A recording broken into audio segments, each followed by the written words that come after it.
Sounds good.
Welcome to the Space Turtle Show, the greatest show in the entire universe, actually, not even just the galaxy. Today we're talking about Portrait of a Lady on Fire, and yeah, I loved rewatching this one, and I had actually rewatched it within the week, I would say. Before we watched it, and I didn't know that. Yeah, because I was so excited about this movie that I was like, "Hey guys," to my friends, I was like, "You guys want to watch a really good romance movie?" And so I showed them, and then we watched it together, and I wasn't even bored the whole time. So I was like, I can get 2 watches out of this. It'll be awesome for the podcast. And yeah. Did your friends like it? Yeah, they loved it. I mean, I wasn't certain if they would. Yeah, they liked it a lot. I wouldn't say they loved it. Okay, maybe that was an exaggeration, but they liked it a lot. Right. A lot of glancy, so, it's some people's tastes, maybe not others. It's pretty sexy. Yeah. I don't know. Maybe they're expecting more sexiness, but just a little. But well, instead of the synopsis for this movie, I thought I would do a little bit of a surprise, a tribute, if you will, okay, to this movie. Oh, I think okay. I can surmise it without words in the best way that I possibly can. So, give me 1 second. I got out. Where is it? Ooh. My recorder here. This is for the audience's pleasure. And keep in mind, this is exactly what this movie is like. All right, I'm prepared. Is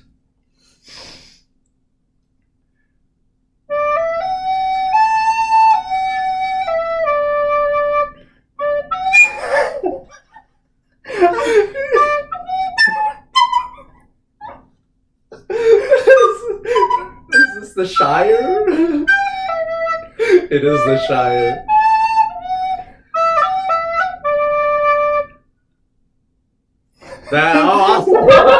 Thanks for stopping it right there, right as soon as I. Yeah. Why are you laughing though? Wait. No. That's Beautiful so serious. music. Yeah. Shire. Yes. Hobbits. Love it. Yeah. That's the synopsis. Easy. You guys didn't understand that? What are you talking about? That's the whole mood of the film. Yeah. So basically, what I think of when I think of this movie is The Shire? Yeah, Hobbits? I guess so. Hobbits. Literally, mostly males with big feet. May or may not be the only song I know on recording. I literally thought you were gonna play Baba Black Sheep or something like that. That was a step up. Yeah. No. I only the finest for this movie. Bless. I wouldn't play Mary Had a Little Lamb. No way. But yeah, Celine Sciamma. man, household name for us now. We've already yeah. seen her next film. You guys can check that out as another review. And I would just want to name drop some of the actresses. We have Naomi Merlant, who plays the painter. We have Adele Hanel, who plays the who plays she's really good. Yeah, who plays the to be painted The lady on fire. the wedded, yeah, and then we have Luana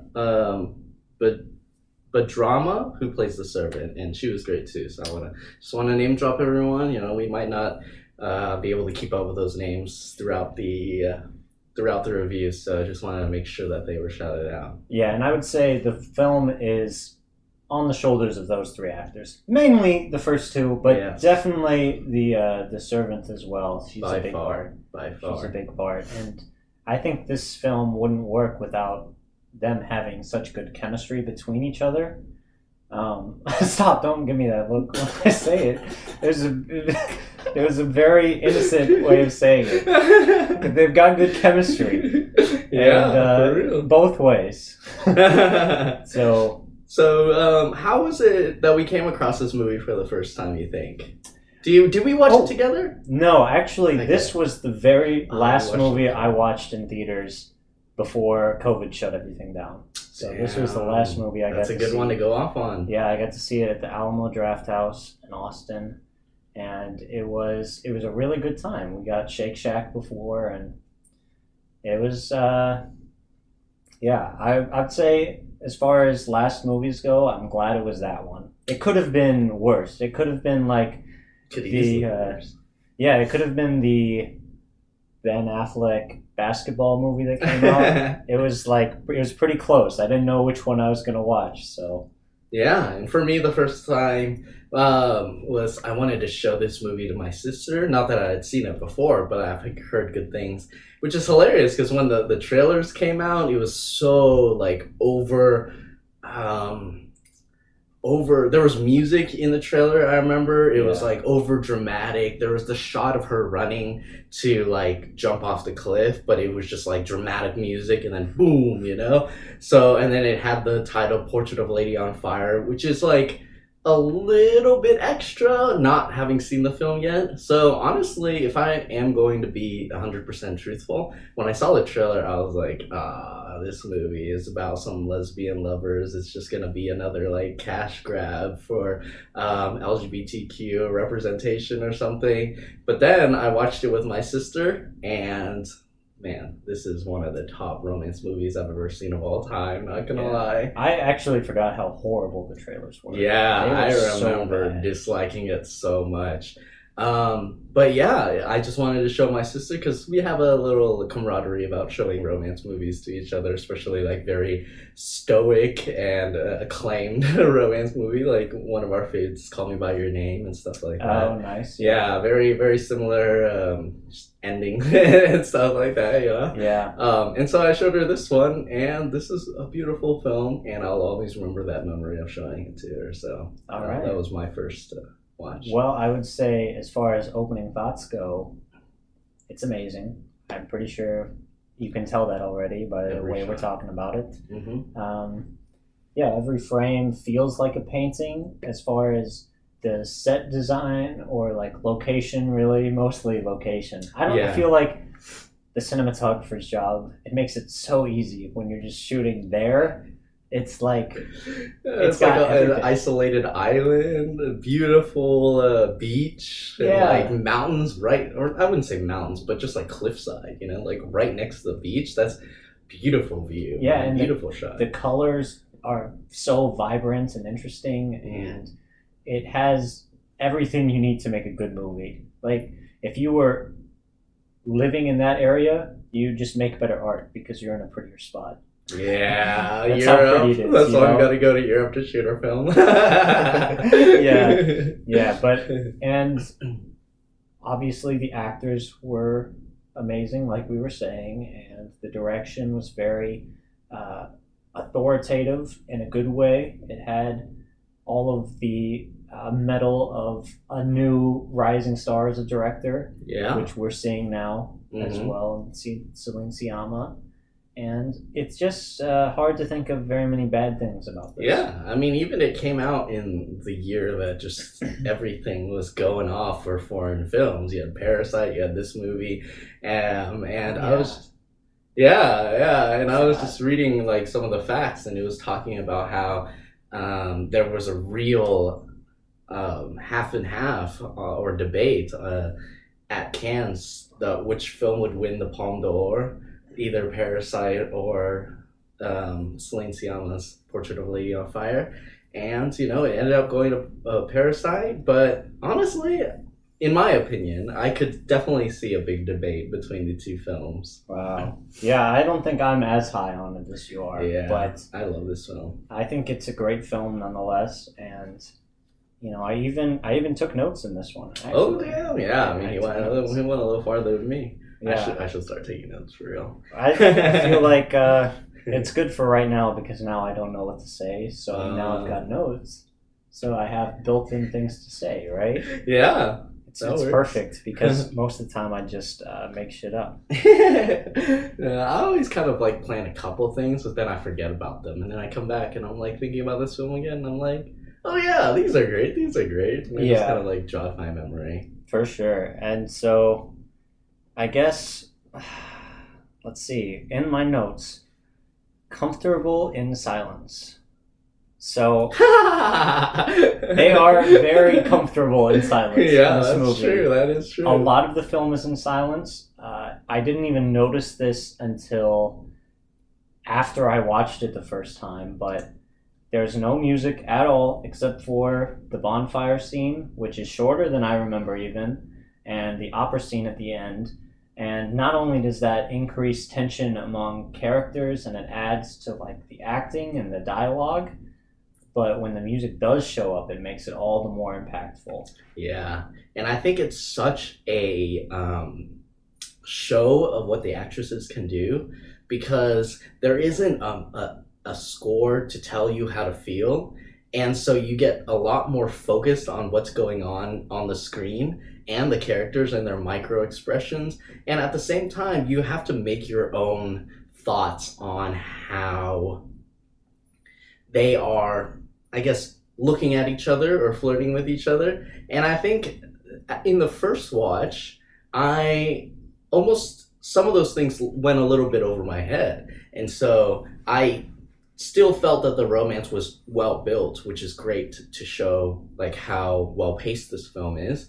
But it was a very fast romance build, and if you think about she's only there for like 14 days or something, it is pretty fast. Yeah. But watching it over and over again, I just like to look at the expressions and how much back and forth there is, even when they first meet, and the whole shot where they first meet and Heloise doesn't even look back. She just like opens the door and starts walking out, and it's like her head's bouncing, and she's looking at the back of her head, trying to like get a glimpse of her face and everything like that to paint.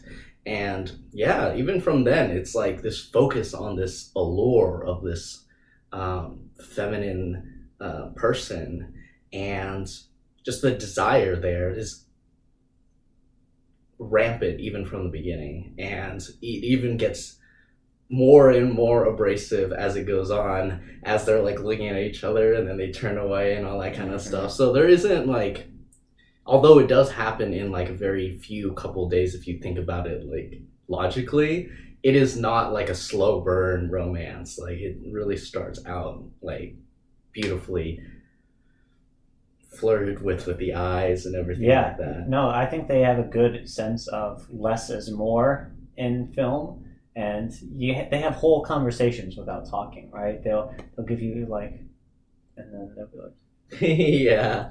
It's probably, I'm a pretty good actor, but exactly, yeah, you guys should have seen that. You'll have seen it by now. We had the intro. Yeah. Yeah, well, I guess speaking of that, we can go into our segment, the scene segment. Yeah. I picked the opera scene because it's my favorite scene, and also I forgot to pick a scene, so I think we can both talk about the scene. We were just so focused on the intro, but This is a great scene. Yeah, I can talk about this scene for days, man. Yeah. I guess my initial thoughts during this scene is when I first watched it, it was a very callback to like Call Me by Your Name and just watching someone. And I just love watching people. I don't know, even when I'm at work. Yeah. Even when I'm in a conversation sometimes, I like prefer to let another person tell their joke or their anecdote and just kind of watch things like that. And that's like the most entertaining thing for me. And so there's this buildup of what it means to remember and what it means to, I guess, give up in this last scene. I wouldn't say give up as in like after that she forgot the person, but more like give up as in like they had their time and now it's just like remembering that time, you know? Yeah. And in that last scene, I love that they play the song that they barely even mentioned earlier. I mean, it is kind of a big moment because there is zero music during the whole film. But if you were imagining like the whole film had music, this little scene where she played piano and she's like, da, da, da, da, da, it's like, yeah, you know, it's just like a little piece she knows. But the amount of impact and the amount of memory that has to accumulate and come forth while she's listening to this piece, and the whole theme of like seeing an opera and her asking Marianne like, you know, what it is it like to see something like see an opera like in real life, and she replies with, well, it's indescribable. And that mixed with the love that they had was just so perfectly acted by Heloise. Like, man, 2.5 minutes doesn't even seem long enough. Like, I wanted to go on longer. Yeah, and I think you could put that orchestra piece in anything, and I'll fuck with it. Yeah. On a general level, it just kind of works. Yeah, it is one of those. Yeah, reminds me of the Parasite one where they when they're having their little, like the montage. Yeah. Yeah, totally. But it's just perfect for that scene too. So it's like absolutely. Yeah. And the way she acts that out, and the way she breaks those, like the tears come out. Yeah. It's hard to have a very unique, original crying. Yeah. But with everything the movie has come to, and with everything that she's been through as a character, it feels so earned, and it makes it so much easier as the performer to deal with what she's got to deal with, because the weight of the entire film is behind it. Yeah. Actually, that's kind of a blessing and a curse. If you think about it too much, maybe that's a lot of pressure for a performer. Oh, it definitely is. It's like yeah, it's kind of one of those scenes you have to do. You got to shoot it like 3 or 4 times, because otherwise the actors you're probably tired after that. Yeah. I just think it's such a cathartic scene too, and she doesn't immediately cry. It's like this build up. So even in that scene when it's like a pulling in close up, it's not immediate burst of like this well, or this like, what's it called, like when you stop a dam. Yeah, it's not like a dam is burst. Oh, yeah. It's like it's this forgotten piece of memory and this forgotten piece of water that's in the back that cracks a little bit whenever she hears this piece. And I think that actress's portrayal is just so perfect, because I would say even the first like minute she's not really crying. She's just kind of getting into it, and it does it a lot better of a service than if she started immediately crying.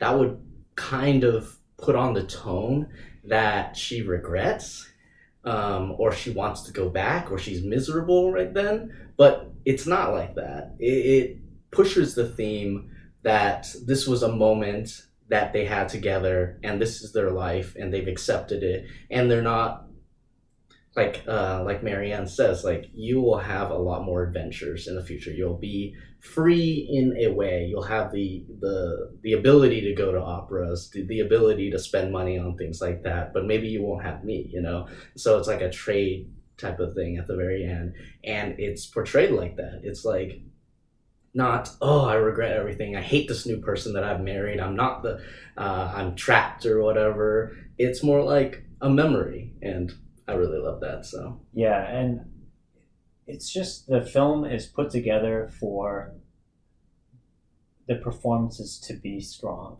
Yeah. It's basically these two people and the film is around them. I wouldn't be surprised if they did like an Emma Stone thing in La La Land. They were like, you guys are great, do your thing and we'll make a movie around it. And it has that kind of energy because it's all on them. Even the writing, I feel like without their performances the movie suffers greatly because I feel the same way. There are certain moments that are kind of funny to me, which is, it's not necessarily a negative, but oftentimes it's very dramatically overplayed when things are said, like telenovela style. Yeah. It's like, I don't know, they'll say like some like little basic thing and then it'll be like, yeah. how could you say that? What does this mean? Mm. I know everything about you. What are you talking about? Yeah. And it has that kind of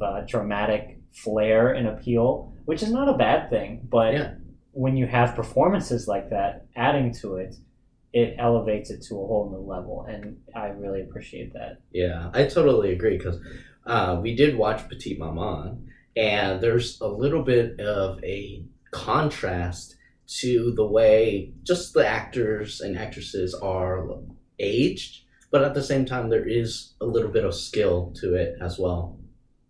Because the lines are melodramatic as hell. And they're so easy to be cringy. Like, if you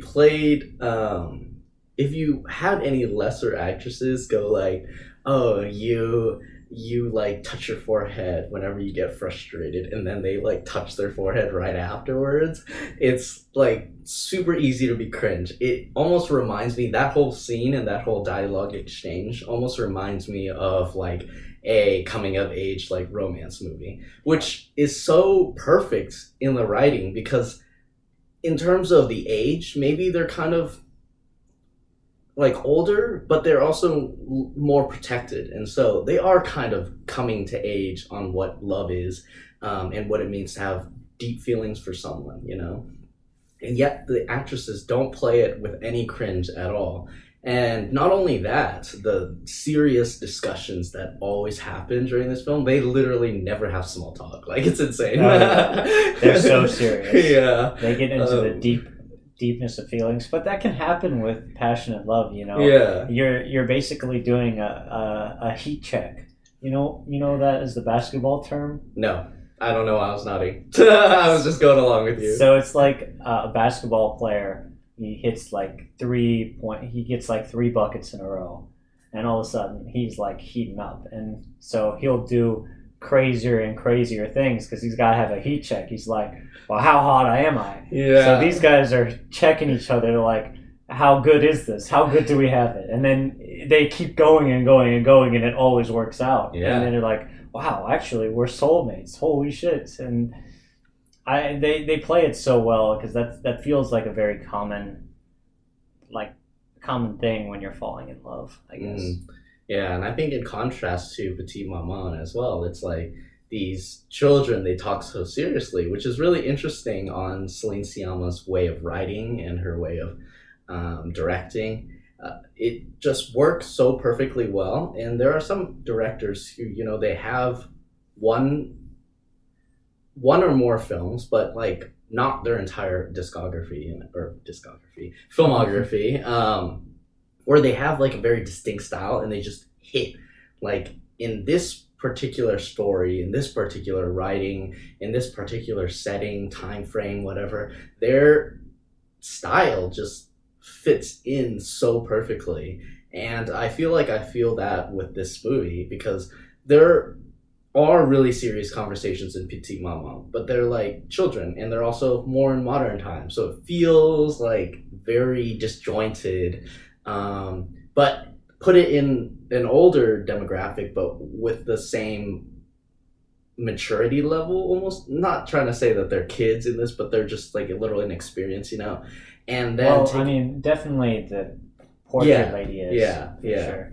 And then also the time frame and recognizing in that back then, you realize, or at least I think you realize, that you have very limited time with people. Not as much now when we have like social media, we can text them when we want to. It's a lot easier to discard some of this and do more like small talk and do more like chit chat, because we're like, we can get to it later. And this one is like making a time for everything that you need to do, because they're only there for like 14 days. That's like, true. Yeah, there's a huge time limit that Yeah. they've got, and there is that sense of tension. The time is running out, and they're thinking about what kind of decisions they have to make. And I think the way that they handled the actual leaving and going away was very well done, with the whole Orpheus Yeah. symbolism that they did.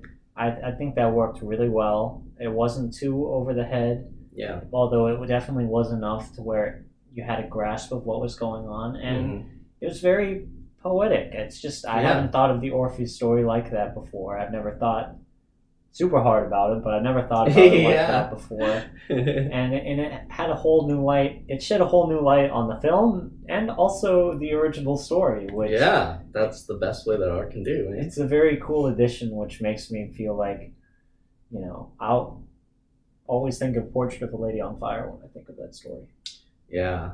I mean, those are my general thoughts, and it's just like comparing these types of decisions that were made as the director from like a different film.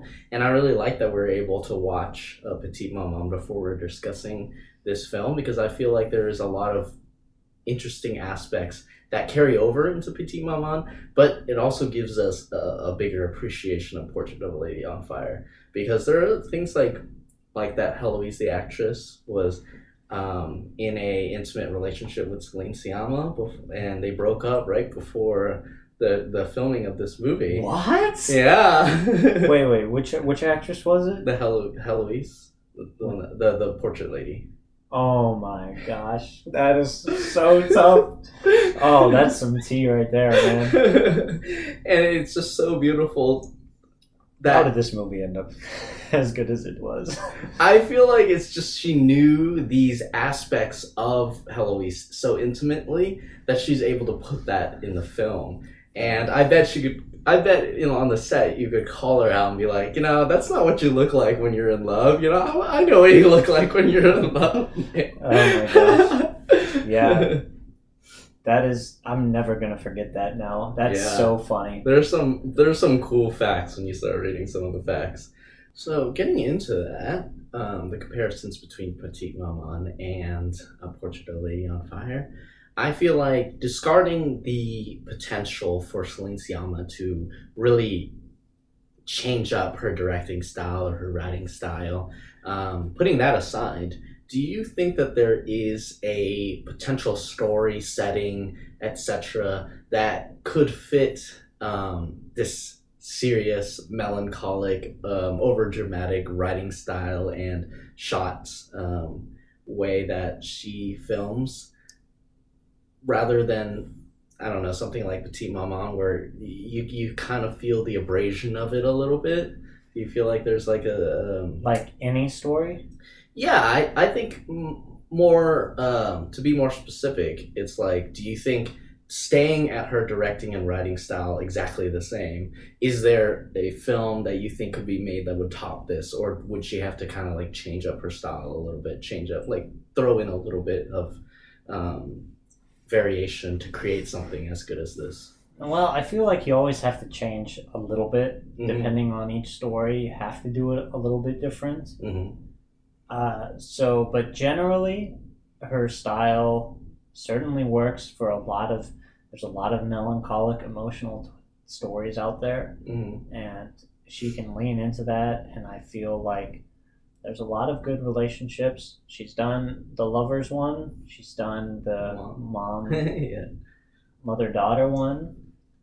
Maybe she can do something that's a little more abstract, like maybe like a place, a time, like a moment, maybe like a series of moments dealing with nostalgia as a whole. Seems to be a big thing for her. So something to do with nostalgia. Yeah, I think I could agree. I feel like it might be a little hard to top, in my opinion. That's why I was thinking of the question, because there is a very specific type of feeling that her directing style sort of fits into, in my opinion. And, there, I would say that the best way to go forward is to go a little bit more wonky and a little bit more surreal in the writing. But in general, honestly, it's kind of hard for me to imagine her overdramatic, melancholic writing style and shot composition to work really, really well in any other film besides this one. Because even in the Petite Maman, it's like you start to feel that over dramaticness of it. And for some reason, even when I was watching it with you, I was looking for moments where I'm thinking, oh, that line is cheesy, or like that line is like really like deep for like they're just talking and it's just like this huge deep line, which is not like it doesn't happen in the movie. But for some reason, the actress and tone that the movie is setting, I was always like, that works. And in Petit Maman, it's a little bit less, and I think that it's going to be really hard to think of a movie that could, or like a concept that would match that type of, in terms of the writing style and directing. But I totally agree with you, and like, yeah, I mean, it's hard for us to imagine it though, because we would have never imagined it. Yeah, that is true. Movie. So I have faith in her that she will. I feel like whatever she does next will be very good to great. I think I can't speak. Whatever she wants to do, she will probably have an emotional connection to it, and she'll probably be able to pull it off.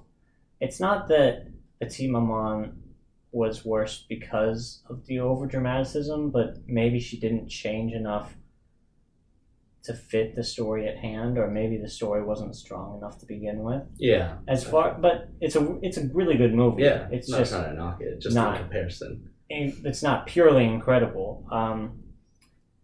But if she has a better story and closer characters, I don't see why she can't put something out like this again. She's certainly capable of it, and master directors, they usually have about 4 or 5 in them. Yeah, that's true. I was thinking as a concept of thinking of this question, it was more like the lack of music, the very specific like writing style that I get from her, and the beautiful shots. I think that's the cinematography is probably the least abrasive to like translate to other films. But in terms of the lack of music and the dramatic dialogue, that carries over to Petite Maman. I would say even some of the cinematography, but like that it's definitely different to view the lack of music in Petite Maman and the dramatic words and dialogue of the children.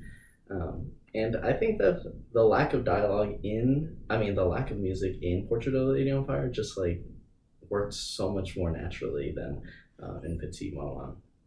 Well, I guess that would lead into my next question. Yeah. And that would be, it's a little lighter. If you could pick any spots to fall in love with someone with in the world, like an area, you can even just go abstract. You could say like a white sands beach or a lonely mountain or anything. Or it can be specific. It can be, Paris, France, or Tokyo, or anything. Yeah, I think off the top of my head, there's 2 big things. I would love to either fall in love in like the middle of Tokyo or Kyoto, or let's say like Seoul. That. And or like Sweden or like somewhere that's really cold, force majeure like energy, Yeah. Exactly like 4 years old. Right in the ski area. No, I don't like skiing, but other than that, like I mountains. meant like and... the leaving your family part. Making a break for it. But yeah, I think it's just great. Like, I don't know, it's almost like a Christmassy kind of vibe without Christmas. It's like you're in your little puffy jackets and in your gloves and your beanie and you're like meeting with someone for some hot coffee. I feel like that's such a vibe. And I just like the cold weather a lot. Yeah. And on the other hand, in like a bustling city like Seoul or something like that, mostly because of the Asian like culture, that's more of like my preference. Not, I like the city, but it's like the city plus the Asian culture, because it's really interesting to meet people that are kind of raised in the same culture as me, but then to come to the same thought process or view of life that I have would be really interesting if it happened naturally like that. I feel like I'd have to go searching like day and night, but like, you know, if it's like lucky film quality love, meet cute, you know. I would love it to be somewhere cold like Sweden and mountainy, or in like the city, in an Asian city, because that's like we could all like point and like reference things about our childhood and talk about like you know, strict parents or something like that. Well, at least it's kind of cold in Japan. Yeah, that is true. Yeah. What about you? That's such a hard question. I asked it, but I didn't have an answer. You didn't have an answer while I was talking? I thought of some. Okay. It's so hard for me to pick because I have so many places. Yeah, I bet. That would be beautiful. Yeah. I would say one of the first ones that come to mind, maybe Ethiopia. Oh, wow. I think Ethiopia would be cool. I think there's a lot of rich history and interesting culture there. Madrid or like Spain as a whole. Yeah. Spain is beautiful. I love Spain. I love everything about Spain. I guess for the sake of it, I'll go with those two. I'm definitely more of a moderate to hot climate person. Yeah, I think that helps me whenever I'm like, yeah, maybe not in the hot climate, so I can like axe a lot of places, although they'd still be beautiful. Like falling in love on a beach, that'd be great, but I don't know. I wouldn't want to be on the beach for a really extended amount of time. Yeah, we talked about it a lot. We're definitely polar opposites. For that. Yeah, I for do weather. Better in heat for sure. Although I don't mind cold. I do fine in cold, but I definitely feel better when the sun is out. Yeah. I get serious seasonal depression. Depressive mode. Not Seattle for you? I like Seattle. Seattle's gorgeous. I don't know if I could take it though. Yeah, my mom's the same way. She lived in Seattle for a little bit, like 2 weeks or something. And she's like, "Get me out of here! Like, no sun, no vitamin D." Like, I'd have to drink a lot of coffee for that.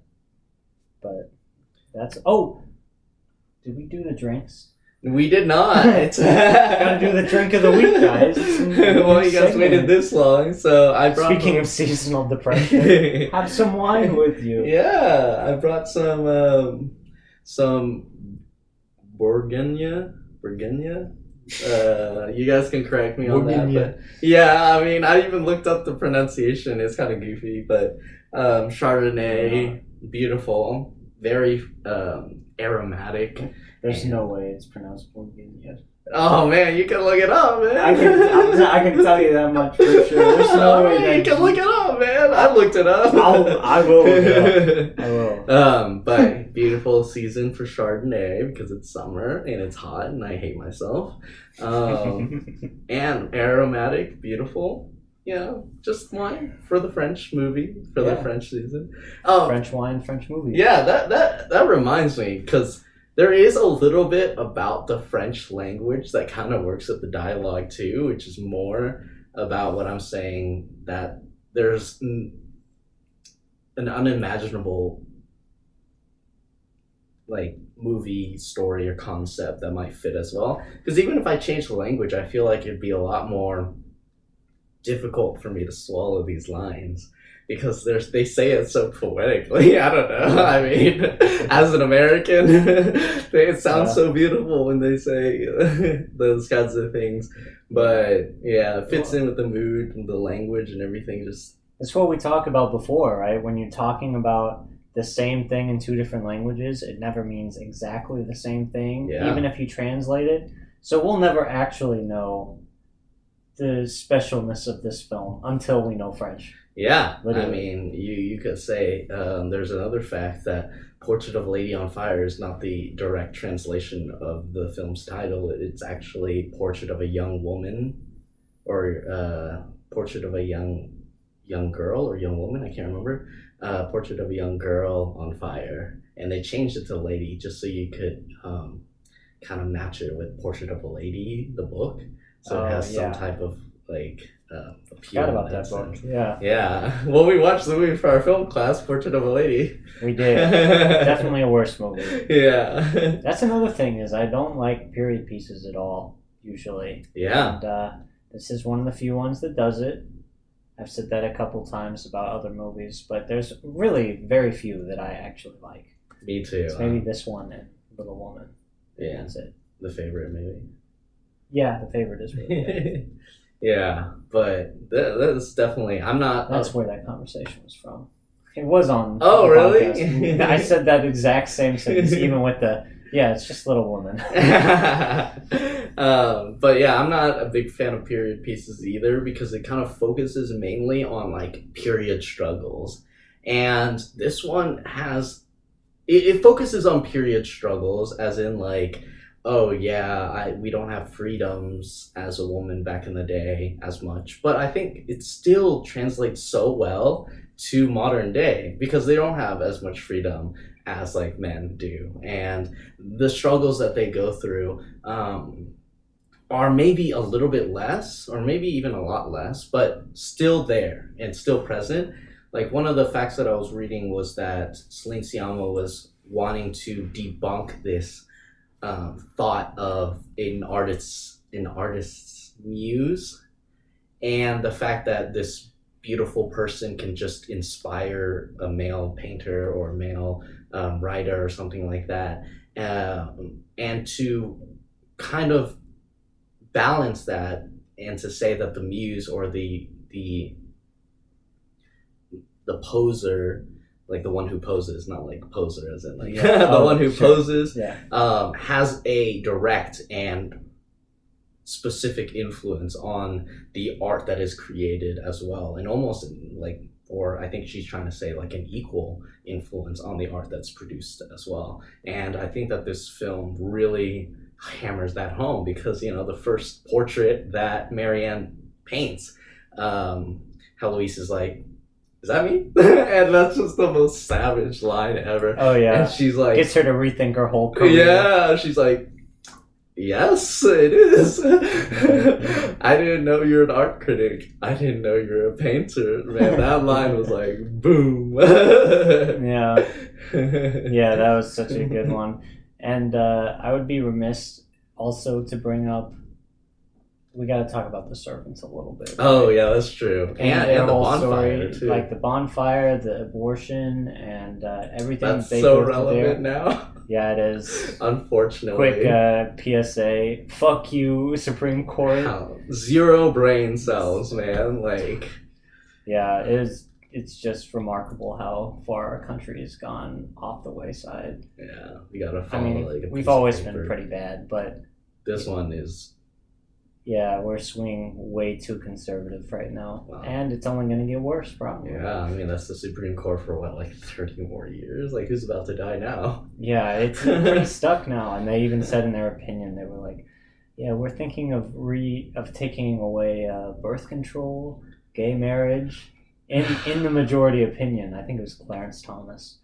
So that's something to look forward to in the next 10 years. And that just means that that just brings home the point that I was saying, in the sense that there are period struggles in this like movie, but honestly they ring true now so much, like so well, and that's insane and also really sad because we see how far we've come, but we see how far we could have come as well, and how much backwards we're moving, and everything like that. And yeah, talking about the servant, the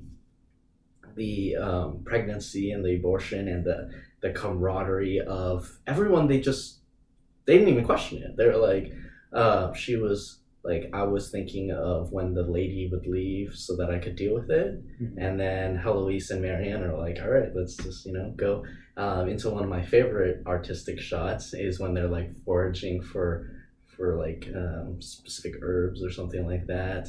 And I know she didn't really have to do this, but she was like, all right, everyone get down. Oh, and then yeah, everyone yeah. like stand up. Yeah, that was such a good shot.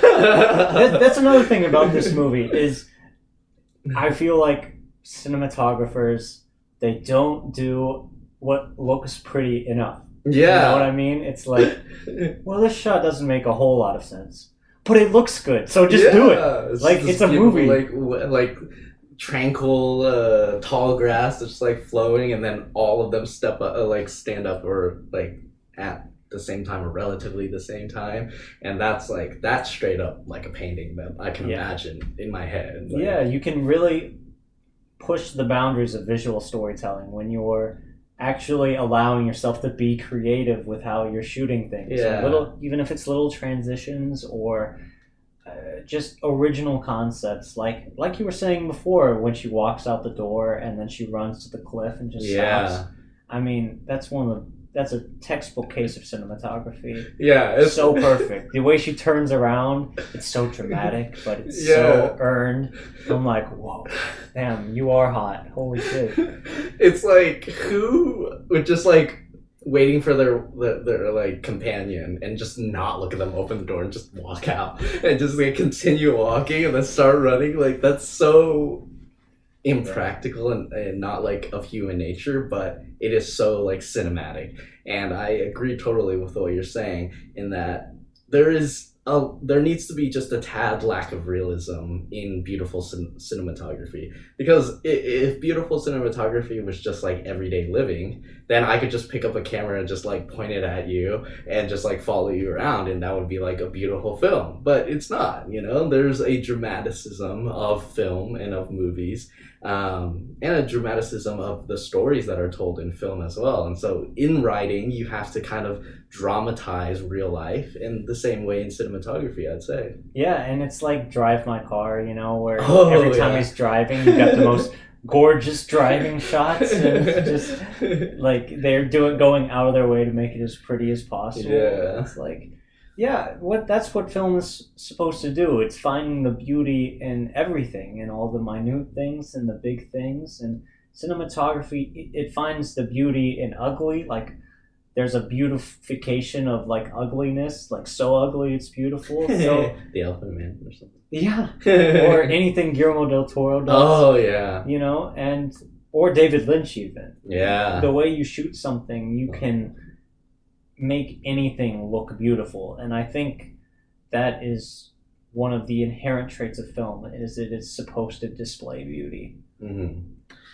Yeah, well, so I think that kind of brings us up to our general, I do want to mention the whole, we kind of got off track, but the abortion, that they're just totally together. Yeah. And then the way that women back in that day portrayed in this film just come together to help each other. You have the scene with the bonfire where they all get together and they say, what's it called? I forgot, but I remember the Latin. It translates to "We will never escape" or something like that, and they sing it like it's kind of hilarious. Yeah, that's a good one. But that's like a great scene, because that's it is like the first introduction of music to a degree. Yes. Yeah. For us, and it also has, not to mention another dramatized like shot is when Heloise walks out and she has like fire on her, and she just like keeps looking at him. Like, there's no way you don't notice the fire. She just keeps staring at the camera or Marianne until she gets like tackled almost, and put out. And that was pretty too, right? Yeah, that was so gorgeous. That is the picture of the film, really. really paints. It's like a poetic picture of who that person is, and for them to do it so literally, it actually works. It really does work. The only time I feel like it didn't work, which is something I was talking about on the Notebook, was the beginning of the film, and they're doing the art class, and the girl's like, "Who's this picture of?" And she's like, "Oh, that's the portrait of a lady on fire." Yeah, And I did feel that. Okay, yeah. like, I'll give you a pass, movie, because you're really good. I know you're really good, but if you were a little worse. Yeah, no, I totally agree. It's like name dropped really, really early. But yeah, I mean, if we're moving on to that, I feel like my choice of comparison, as alluded to in the last episode, is the Notebook in this film. Because I feel like there's... Oh yeah, your comparison choice, by the way. Yeah, comparison choice. We are picking a movie to compare to the movie we're discussing today. Yeah, and so if you guys had seen the Notebook and want to watch our thoughts on that, you can get more information from our last episode. But it's this whole story of love, falling in love, struggles of love, and also remembrance of love. And this film is just the peak of what you could possibly do, in my opinion, from like the Notebook's bare bones like story structure, because I know there was a difficult part of, I guess, dementia or occasional amnesia, maybe. Dementia. Goddamn. That the worst part of that movie. that kind of pushes this remembrance of love, whereas I think it's so much more well done in Portrait of a Lady on Fire and the memory of love that is forbidden, I guess, and just the period that this film was made in, the writing, the shots, the acting, and the story structure is just the Notebook, but elevated to like the top in terms of theme and theme and story structure, pretty much. Yeah, because everyone knows the story of forbidden love. Yeah, that's the most fun kind. Yeah, right. It's the most interesting kind also, and well, maybe I'll take that back. But it's the most flashy kind. Yeah. And, it's been done a million times before the Notebook. It'll be done a million times after Portrait of a Lady on Fire. Yeah. But when it comes to the details and what they end up doing visually and written in the subtleties that they attack it with, and the passion and the chemistry these actresses have. And I love Ryan Gosling and Rachel McAdams, but these guys act circles around them. For sure. For sure, 100%. And not to mention, you get to have intimacies like this movie's rated R, right? And you get to have them actually naked, lying with each other and doing couple things, cuddling, and having the kind of intimacy, getting to show that and display that makes it all the more powerful. All of the passion and motivation is told without beating you over the head with it, and it doesn't have so many conventional silly ideals. Yeah. And not to mention, it's a lot more aware of its own situation. Mm-hmm. So for all of those reasons, I totally agree. They're very similar as far as the construct goes, because this isn't exactly an original story. Yeah. But it has a lot of things going for it that make it original, and it's timely to what's going on today, and its execution is so well done that it basically serves as a model figure for what to do when you're dealing with the genre. Yeah, I totally agree. I think that I was so excited to pick the Notebook and then to have Portrait of a Lady on Fire, either before or after, but just like after is what we settled on. And I was just so excited to compare and contrast these types of films and these types of themes that they're going for. And yeah, so I was glad that we ended up having this perfect little duo of romance movies in the middle. Yeah, it's kind of fun to have two similar movies at a time because then you get to really deal with the genre specific stuff and you get to compare and contrast a little bit and you really get to think about the mechanisms that make the genre go because there's really only a couple real stories out there. Yeah. And maybe some movies have two of the stories in one movie and they do it like a little less so or a little bit of this, a little bit of that, right? But when you keep watching movies or reading stories, all of that, they really start to become clear that you're dealing with very similar ideas and philosophies. And it's the details that are really important when you're telling a story. Yeah, I mean, if you can go from The Notebook to Aladdin to Portrait of a Lady on Fire, like, you know that thing is like really universal, but it's done in such a specific way that each film feels distinct, and also certain aspects are propped up in certain films, and certain ones are done better in other films, you know, or even done worse in some films, you know. So. So the last thing I want to talk about with the comparison between these two films is the storybook aspect of remembering and the painting aspect of remembering. And not to say that the writing is, or writing a book is like somehow a lesser version of remembering something. It's not. Just in The Notebook, it's not maybe utilized in the best way possible. It is utilized in a very manipulated type way, you know? With a book, when you're reading it, when you're narrating it, you know, as it is in The Notebook, you inject a lot of romanticism, and there's a lot of like over romanticism that was a criticism that you had.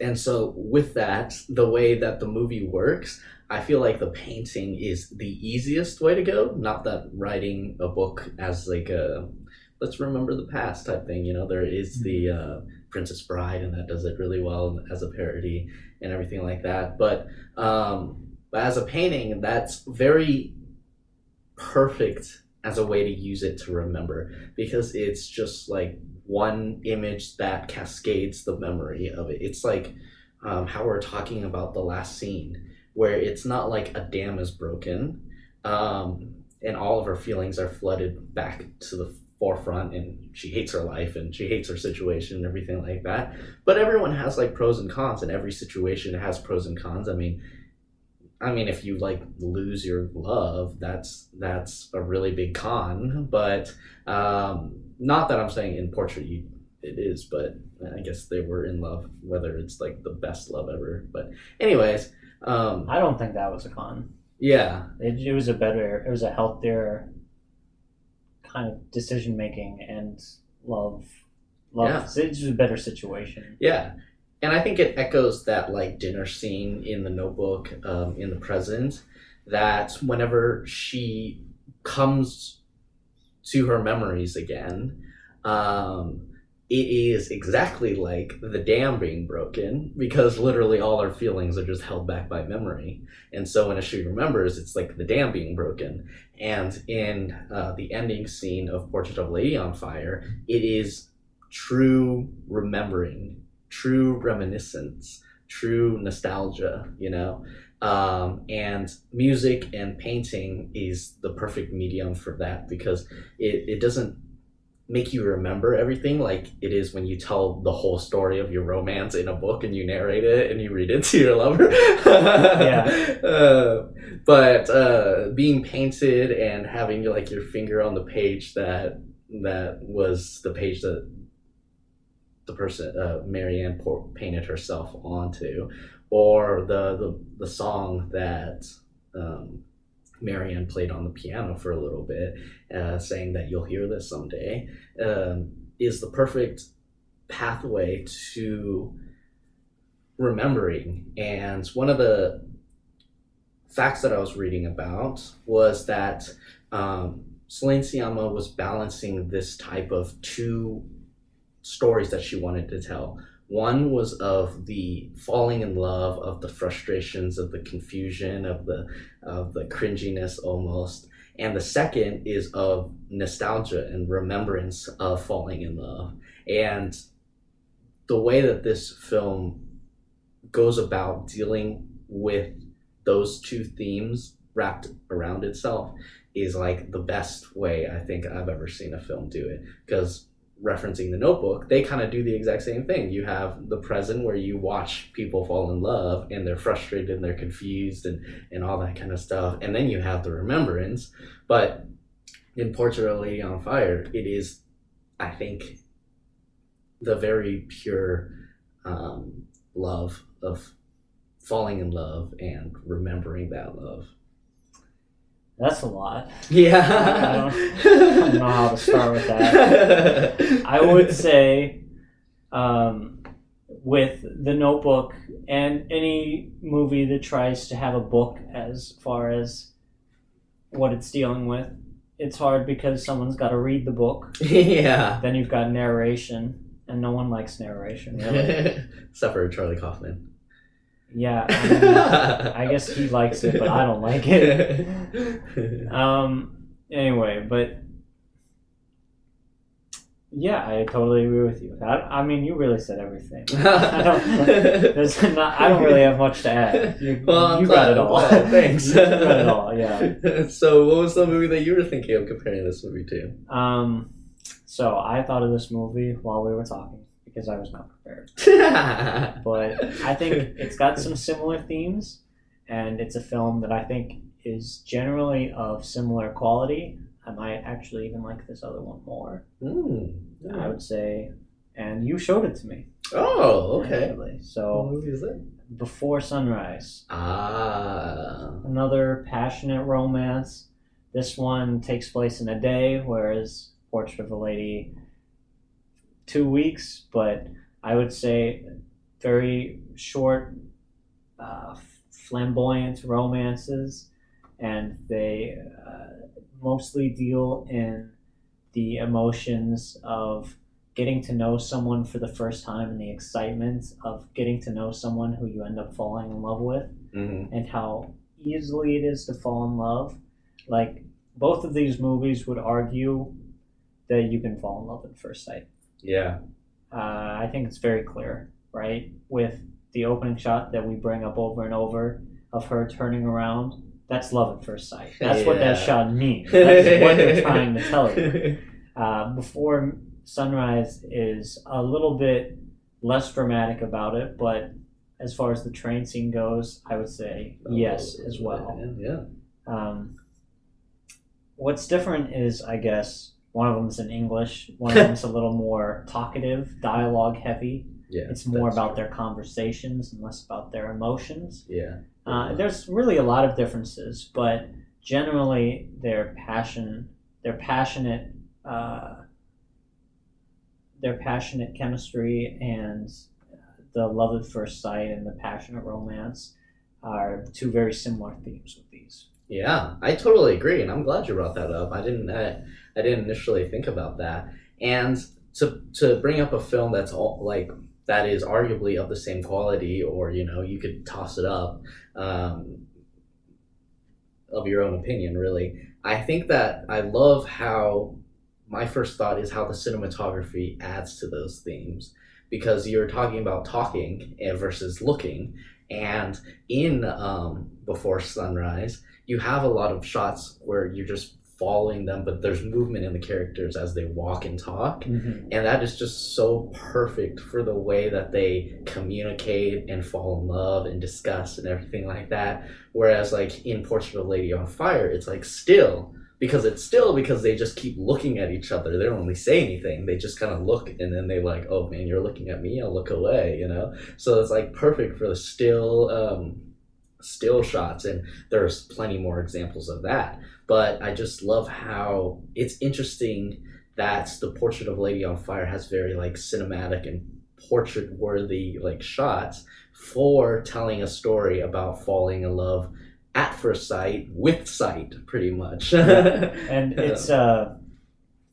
it's very, they're both in service to their environments, right? Yeah. Because Before Sunrise is in an urban environment, so there's always stuff going on. It's always a little more chaotic, and people from cities like to talk a lot more. Portrait of a Lady on Fire is in the middle of nowhere. It's like on an island or something with like one house, or actually maybe a village, I guess. Yeah, but like definitely not a lot of people, right? Like you don't have neighbors, that's for sure. It's always in service of that, and I feel like they do such a good job with the sound editing of Portrait of a Lady on Fire. For sure. That since there's no music score, their sound devices become so much more important and relevant. I would say, like when they're walking up the stairs, you can hear every step, or the candlelight, or flickering of a flame, or just everything. And it becomes so much more relevant. Just so much more relevant. Yeah, I think there's two particular scenes that I really love the sound editing on. And one is like early on where she sees the portrait of Heloise that didn't have her face because the other painter didn't get a chance because she wasn't posing for him. And she sees the dress and she wants the servant to bring her the dress. And she holds it almost as if like it's her, and you only get the shot of like the bottom down and of walking, and it's just like the footsteps, and then it creeps up and you get the servant instead. It teases the introduction of Heloise so much, almost as much as I bet Marianne felt. Absolutely. It really adds to the environment too, because when you have nothing else, your ears are more designed for that. And to talk about sound editing, I would bring up, the Old Faithful, the scene where she runs by the cliff. Oh yeah. Honestly, the more I talk about it, that's probably my favorite scene now. I would have rather talked about. Well, we actually got the opera scene and that scene in pretty good. Yeah, for sure. Dissected this scene, but the difference between the inside and the silence of inside versus when she steps outside, and you can hear the waves, you can hear the wind, the grass, and the noise, of the leaves. And it's silent in its own special, unique way. It's all of the background noise, but it's so striking when you're in total silence, and then you get all of the extracurriculars. Mm-hmm. And that's just one more reason why that scene is so perfect and beautiful. Yeah. I think the second sound editing scene I love is when she lights the old portrait on fire. Oh yeah. And it she's looking at it, and then it catches on fire right at the heart, which is symbolic. And then it just gets so loud, so quickly. Obviously, it's not specifically from her lighting that portrait on fire. I bet they cut in the sound of whenever the portrait is in the fireplace, but they kind of meld it so that it increases the sound so that you feel this impact or this realization that she has because she's lighting the heart on fire, etc., like that, and then it cuts really abruptly to her just sitting and the portrait is in the fireplace, and that escalation of noise serves to point fingers at how she's feeling without having a score that's whoa, I'm in love, but it's the flame sound. And I think it's really emulated at the same time in the bonfire scene, which is almost the exact same tone. It's just the loud fire, and then after the song you just stare at Heloise while she's on fire for a little bit, and the sound is still as loud as it is because the bonfire's still there, so yeah it just adds so many things. And I guess to go back to the comparisons before Sunrise, mm-hmm. It's not better or worse, but it does completely immerse you and add to the story that they're trying to tell. Mm-hmm. And like we say, it's a forbidden love the whole passionate love story. A lot of films do it, but it's all about the details, right? Yeah. And it's not like a film of this caliber, of this geography, it's not like about which, if you're in a rural or urban area, or if you're in the old South of America, or Tibet. It doesn't really matter. It's all about being true to where you're at and what's going on and who your characters are. Mm-hmm. And both of those films are able to do that so brilliantly. Utilizing it, because I feel like one of my favorite scenes from Before Sunrise is when they're in the record booth and they look at each other and they look away, and this whole aspect of them walking and talking and not really looking at each other because they're like walking in a certain way, that scene is so much excitement, because it's like they're finally quote unquote in a silent place. I mean, there's music playing, but it's like of the mood. Mm-hmm.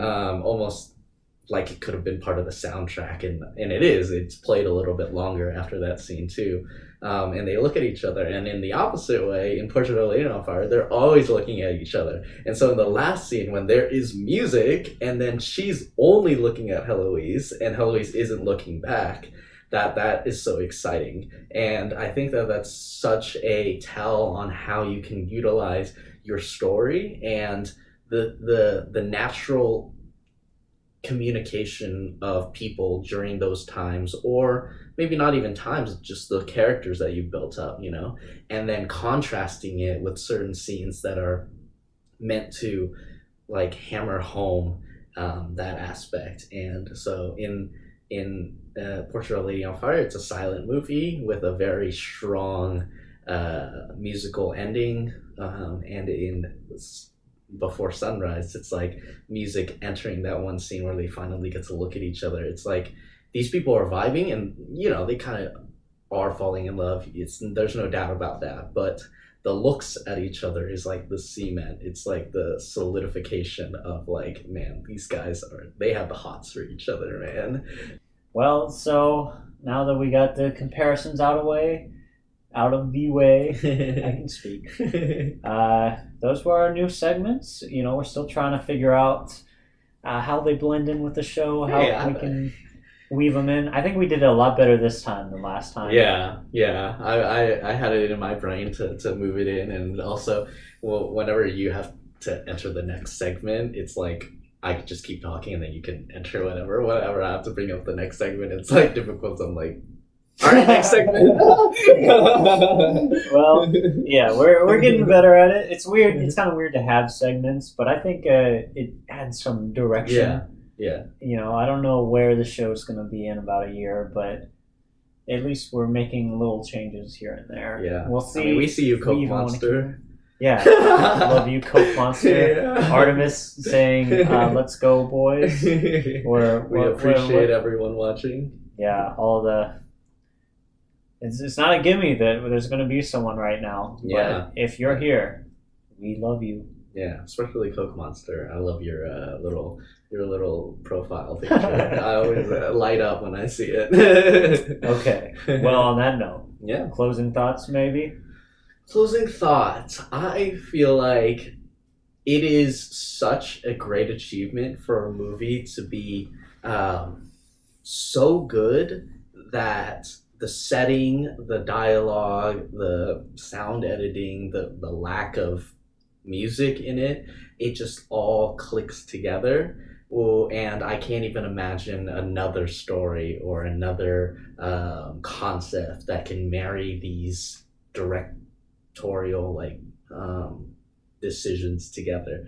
Not that, like you brought up, not that there isn't another one, but it's just when something is so good that you can't imagine it being emulated again. I feel like that is one of my biggest praises, and I feel like that is my greatest thoughts, because everything works, and the more I think about it, how perfect it is that it works, because seeing Petite Maman, and again, not a bad film. I know I'm harping on it a lot. That's what we love to do. The Portrait of a Lady, and we'll just roast our other movie that we liked. Yeah.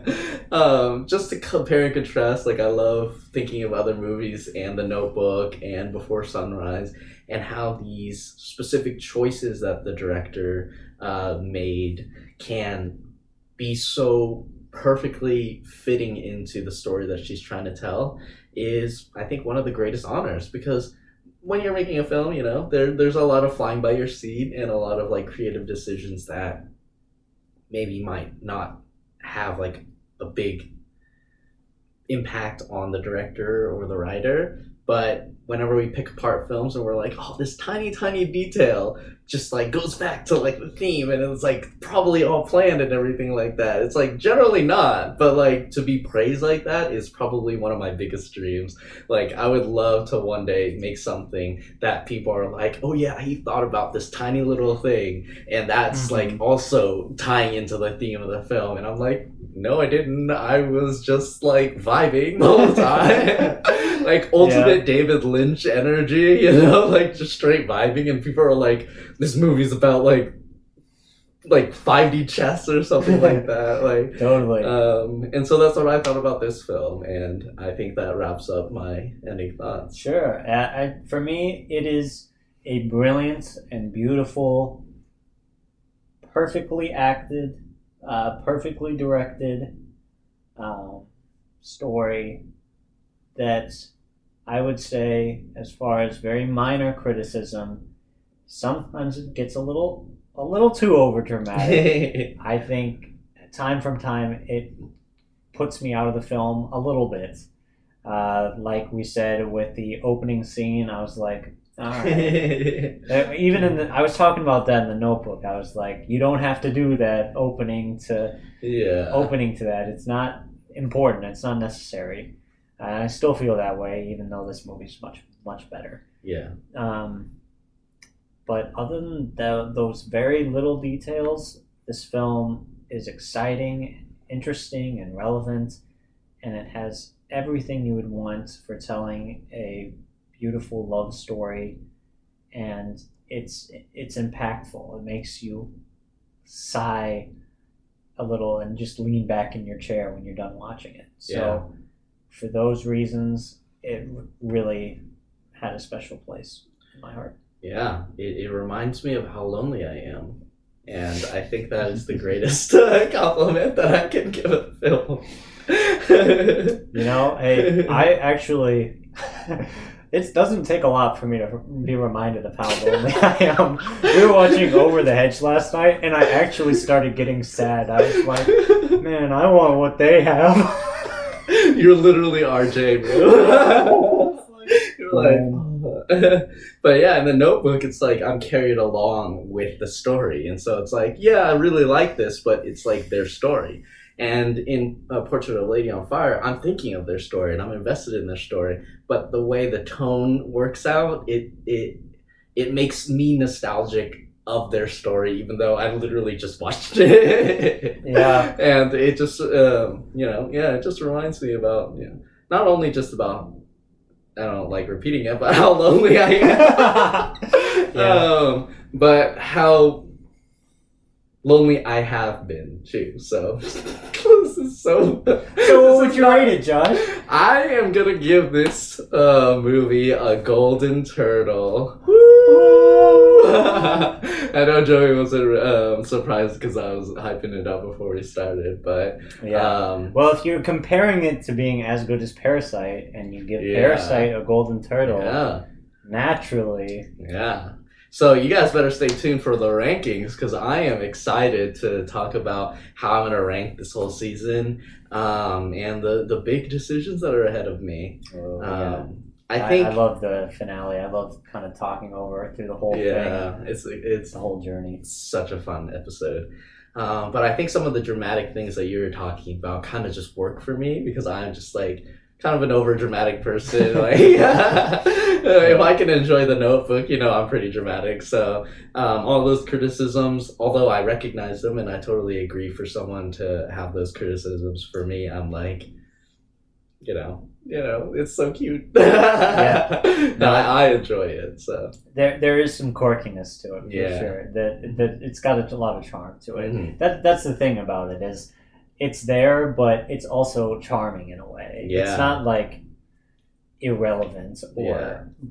very uninteresting. It's a kind of a charming little problem. Yeah, it's So- like the beginning scene being like, oh, that's a portrait of a lady on fire. It's like, okay, opening the film, all right, maybe that's a little weird. But then you watch the whole movie and you're like, hell yeah, that's a portrait of a lady on fire. Yeah, well, I mean, I would say I don't love this movie quite as much as you do, Mhm. but I love this movie a lot, and I'm going to give it an Oogway. Great score. I really love this movie, and I'm not hating on it because I gave it a 9. Flame him in the comments. No, I'm just kidding. Flame me in the comments. I don't It's know. hard to give. Like, I don't feel like it's hard for me to give out an Oogway, but this film is very Yeah. very special, and it's got everything going for it. So yeah, those are our thoughts. If Yeah. you liked them, give us a comment. If you didn't like them, give us a comment. Like the video either way, though. Well, I mean, you watched this far, you might as well. Yeah, please. Like, I know we say this like every time, but if you made it this far, there's no reason not to subscribe. Yeah, I mean, we say it every time, but we're not like we don't got like 100,000 subscribers, Yeah. man. So The chances of you watching it before and us Yeah. telling you to subscribe. yeah, you probably didn't Very even heard it. This is the first time you heard it, probably. Yeah, just subscribe, man. Just do it. Subscribe and like. Please. All right. Well, that's all we have to say. All right. Bye.